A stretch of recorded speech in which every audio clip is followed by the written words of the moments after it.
திருவண்ணாமலையில் சாதிவாரி கணக்கெடுப்பு ஆய்வுக்கான அரசாணையை அரசு உடனடியாக வெளியிடக் கோரி தமிழக வெற்றி கழகத்தினர் ஆர்ப்பாட்டம்.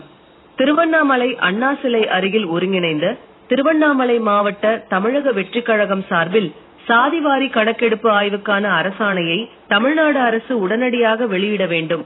தமிழகத்தில் சட்டம் ஒழுங்கு சீர்கேட்டையும் தமிழகம் எங்கும் பரவராகி வரும் போதைப் பொருட்களை தடுக்க தவறிய தமிழக அரசை கண்டித்தும் அரசியல் காழ்ப்புணர்ச்சியோடு தமிழக வெற்றி கழக தலைவரது மக்கள் சந்திப்புகளை முறியடிக்கும் வகையிலும் அதனை நீர்த்து போக செய்யும் வகையிலும் ஜனநாயகத்தை முறையிலான வழிகாட்டு நெறிமுறைகளை திரும்ப பெற வேண்டும் என்பன உள்ளிட்ட பல்வேறு கோரிக்கைகளை வலியுறுத்தி தெற்கு மாவட்ட செயலாளர் கே பாரதிதாசன் தலைமையில் ஆர்ப்பாட்டம் நடந்தது.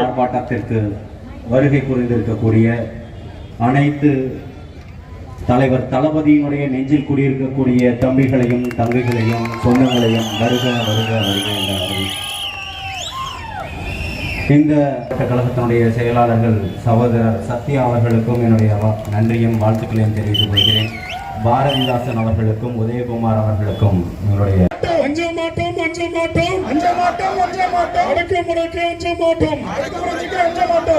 தடுக்காதே போதைப் பொருள் நடமாட்டத்தை முற்றிலும் தடுக்காதே. காணவில்லை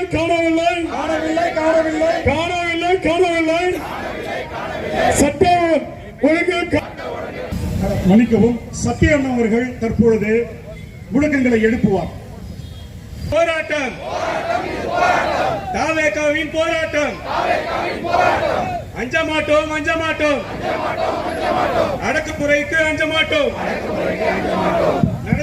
நடத்திடுக சாதிவாரி கணக்கெடுப்பு உடனடியாக நடத்திடுக. தடுத்திடுக போதைப் பொருள் நடமாட்டத்தை முற்றிலும் தடுத்திடுக. காணவில்லை சட்ட ஒழுங்கு காணவில்லை. சட்ட ஒழுங்கை சீர்படுத்திடு. வாபஸ் பெறு. ஜனநாயக விரோத எஸ்ஓபியை உடனடியாக வாபஸ் பெறு. முடக்காதே வெல்லட்டும் வெற்றி தமிழக வெற்றி வெல்லட்டும். ஒலிக்கட்டும் விசில் சத்தம் ஒலிக்கட்டும். துடைக்கட்டும் தமிழகத்தின் கண்ணீரை துடைக்கட்டும். இது போராட்டம் தமிழக வெற்றி கழகத்தின் போராட்டம். அஞ்ச மாட்டோம் அடக்குமுறைக்கு அஞ்ச மாட்டோம்.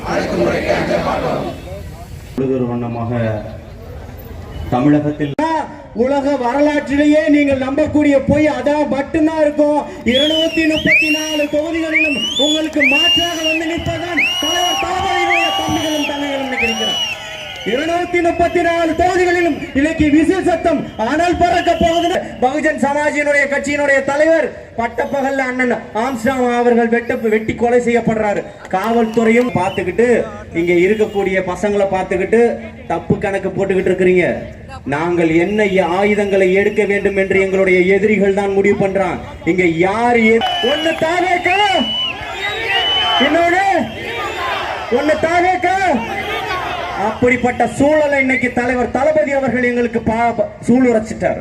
முதல் பேர்பட்ட கூட்டத்துக்கு நீங்க சொல்றீங்க இதையெல்லாம் மாத்தணும். நடிகர் நாடால வந்துட்டாரு. டேய் இருக்கும் போதே தன்னுடைய கடைசி படம் வரைக்கும் ஒருத்தர் கதற விடுறானா அதுதான் தலைவர் தளபதி அவர்கள். தன்னுடைய கடைசி படம் வரைக்கும் நீங்க கதறீங்க. ஸ்டேட்ல இருந்து சென்ட்ரல் வரைக்கும் கதறிக்கிட்டு இருக்கிறீங்க. அதுதான் எங்களுடைய தலைவர் தளபதியா நிக்கிறார். ஓடாத படத்தை உன் மகன் போய் நடிச்சுட்டு வந்த மாதிரி எங்க தலைவர் தளபதியினுடைய படம் நடிச்சிட்டியா? அதையெல்லாம் சொல்வதற்கு ஒரு வரலாறு ஒன்று இருக்கணும். அதை மாற்றுவதற்காக தான் இன்னைக்கு நாங்க வந்து நிக்கிறோம். இன்னைக்கு இப்பேற்பட்ட ஒரு சூழல்ல இன்னைக்கு நாட்டில் எத்தனை சாதிய ஆணவ படுகொலைகள் நடந்துகிட்டு இருக்குது. ஆனால் அதுக்கு ஒரு சட்டம் இயற்றுவதற்கு உங்களுக்கு வக்கும் துப்பும் இல்ல. நீ சமூக நீதியை பத்தி பேசிக்கிட்டு இருக்கக்கூடிய அரசா இருக்கு. இதுதான் பெரியாருடைய கொள்கையா? நீ என்ன பெரியாருடைய கொள்கையை படிச்ச? நீ ஸ்டாலின் பேர் வச்சிருந்தா கம்யூனிஸ்டவாதி ஆயிட்டியா? எந்த புத்தகத்தை படிச்சுட்டு ஸ்டாலின் ஆயிட்டீங்க? முதல்வர் ஸ்டாலின் அவர்களை சொல்லுங்க.